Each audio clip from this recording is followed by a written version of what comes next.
Gujarati movie હોય એટલે સૌથી પહેલા મગજમાં આવે કે કોમેડી હશે અને કાં તો પછી રોમેન્ટિક હશે. પણ હવે વાત આવે જગતની તો એવું કહી શકાય કે ગુજરાતી મૂવી થ્રિલર વાળા જેનરમાં પણ પાછું નહીં પડે. જગત એક એવી ફિલ્મ છે કે જેમાં એકેય સોંગ નથી, કોઈ પણ ટાઈપના પ્રેમી પ્રેમિકાની વાતોય નથી, છતાંય એક સસ્પિશિયસ કહાની છે જે તમારા દિલને ટચ કરી જ જશે.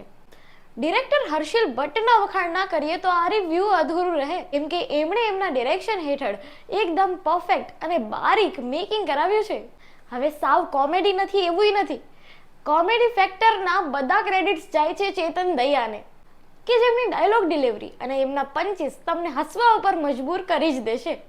મૂવી એકદમ અનપ્રેડિક્ટેબલ છે નોર્મલ લોકો માટે. મારા જેવા મૂવી જોવાવાળા, મતલબ રોજ મૂવી જોવાવાળા ભૂતો તો કાંઈક ને કાંઈક પ્રિડિક્શન કાઢી જ લેશે.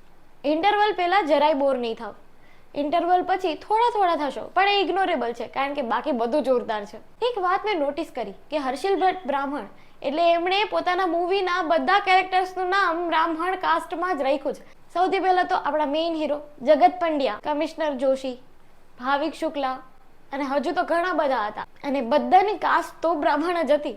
એનીવેઝ, હું આ મૂવીને 4 સ્ટાર આપીશ. We all know Gujarati movie needs our support. So, watch Jagat only in theatres.